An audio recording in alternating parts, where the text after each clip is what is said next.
Israel ഖത്തറിൽ നടത്തിയ ആക്രമണം വലിയ തിരിച്ചടിയായി മാറുന്നു. ഉന്നത ഹമാസ് നേതാക്കളെ ലക്ഷ്യമിട്ടാണ് ഇസ്രായേൽ ആക്രമണം നടത്തിയത്. എന്നാൽ ആക്രമണത്തിൽ നിന്ന് ഹമാസ് നേതാക്കൾ രക്ഷപ്പെട്ടു. US പോലും ഇസ്രായേലിനെ കൈവിട്ട മട്ടാണ്. ഇസ്രായേലിൻ്റെ ഭാഗത്ത് തന്നെ ഖത്തർ ആക്രമണത്തിൽ രണ്ടഭിപ്രായം ഉണ്ടായിരുന്നുവെന്നാണ് റിപ്പോർട്ടുകൾ പുറത്തു വരുന്നത്.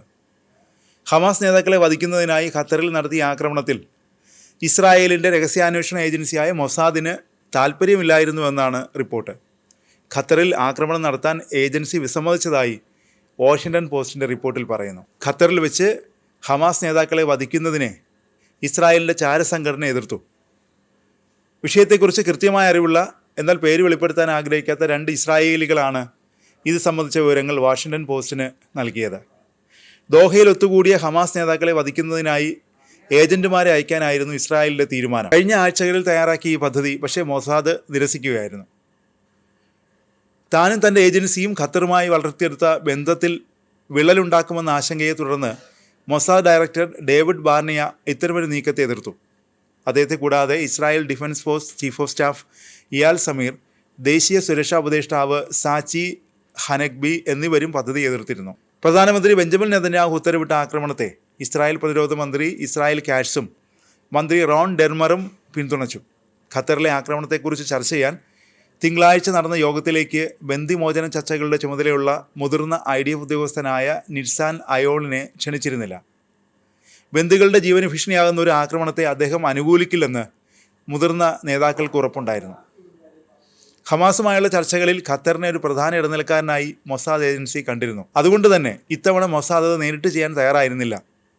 1, 2, 4 വർഷത്തിനുള്ളിൽ അവരെ പിടികൂടാൻ കഴിയും. അത് എങ്ങനെ ചെയ്യണമെന്ന് മൊസാദിന് അറിയാം. പിന്നെ എന്തിനാണ് ഇപ്പോൾ എന്ന ചോദ്യമാണ് മൊസാദിൻ്റെ തലവൻ ഉന്നയിച്ചത്. പ്രതിരോധ രംഗത്തുള്ള ഭൂരിഭാഗം പേരും ആക്രമണം മാറ്റിവെക്കാൻ ആഗ്രഹിച്ചിരുന്നു. മൊസാദിൻ്റെയും പ്രതിരോധ രംഗത്തെ ഉദ്യോഗസ്ഥരുടെയും നിലപാട് വ്യക്തമായിരുന്നു. ബന്ദികളെ തിരികെ നൽകാനുള്ള ഒരു കരാർ മുന്നിലുണ്ട്. അതിനാൽ ചർച്ചകൾ പൂർണ്ണമായി പ്രയോജനപ്പെടുത്തണം. ബന്ദികൾക്കുണ്ടാകാവുന്ന പ്രത്യാഘാതങ്ങളെക്കുറിച്ചും ഇങ്ങനൊരു നീക്കം ഈ സമയത്ത് ആ സാധ്യതയെ ദോഷകരമായി ബാധിക്കുമെന്നും എല്ലാവർക്കും അറിയാമായിരുന്നു. വാഷിംഗ്ടൺ പോസ്റ്റിൻ്റെ റിപ്പോർട്ടിൽ പറയുന്നു. ആക്രമണത്തിൽ നിന്ന് മൊസാദ് വിട്ടുനിന്നതോടെയാണ് മറ്റൊരു മാർഗം സ്വീകരിക്കേണ്ടി വന്നത്. ചൊവ്വാഴ്ച ദോഹയിൽ ഹമാസിൻ്റെ രാഷ്ട്രീയ നേതാക്കളെ വധിക്കാൻ ലക്ഷ്യമിട്ട് 15 യുദ്ധവിമാനങ്ങളിൽ നിന്ന് 10 മിസൈലുകളാണ് വിക്ഷേപിച്ചത്. ഷിൻബെറ്റ് സുരക്ഷാ സേനയുമായി ചേർന്നാണ് വ്യോമസേന ആക്രമണം നടത്തിയതെന്ന് ഇസ്രായേൽ പിന്നീട് വ്യക്തമാക്കിയിരുന്നു. എന്നാൽ ആക്രമണം പ്രധാനമായും ലക്ഷ്യം വെച്ച ഖലീൽ അൽ ഹയ്യ ഉൾപ്പെടെയുള്ള ഹമാസിൻ്റെ മുതിർന്ന നേതാക്കളെ വധിക്കുന്നതിൽ ഇസ്രായേൽ പരാജയപ്പെട്ടു. ആക്രമണത്തിൽ അൽ ഹയ്യയുടെ മകനും അംഗരക്ഷകനും ഒരു ഖത്തർ സുരക്ഷാ ഉദ്യോഗസ്ഥനുമാണ് കൊല്ലപ്പെട്ടത്. ആക്രമണത്തിനെതിരെ ശക്തമായ പ്രതിഷേധവുമായി ലോകരാജ്യങ്ങൾ രംഗത്ത് വന്നു.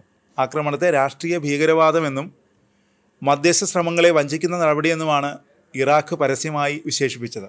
ഗാസയിൽ നിന്ന് ഇസ്രായേലി ബന്ദികളെ മോചിപ്പിക്കുന്നതിനായി ഖത്തറിൽ ചർച്ച നടക്കുന്നതിനിടെയാണ് ആക്രമണം നടന്നത്. ഈ സമയം ആക്രമണം നടത്തിയ ഇസ്രായേലിൻ്റെ തീരുമാനമാണ് ചോദ്യം ചെയ്യുന്നത്.